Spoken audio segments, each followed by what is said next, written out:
parents on the call here what to expect during the Minecraft Club.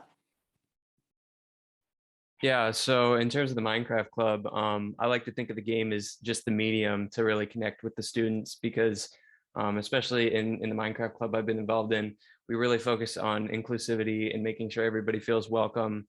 Everybody's working together, and I feel very strongly about that. I think that's super important that we create a safe space. So, if the kids aren't feeling like they fit in at school, if they're struggling with homework or anything like that, they can come have an hour of fun and really just enjoy themselves for a little bit and make some new friends. So we've learned a lot of lessons. We've dealt with some arguments and figured that out and come to some solutions and figured out how to get people running on different platforms. Some people are playing on computers, some people are playing on phones. So it's been a really awesome team building opportunity, as well as like a problem solving lesson for both like us as the mentors and as the students, I think.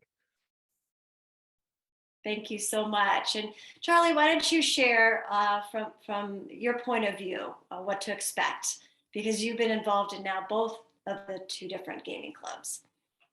Yeah, well, kind of what Noah said, where the two clubs are very similar because the games are just a medium of like connecting with the students.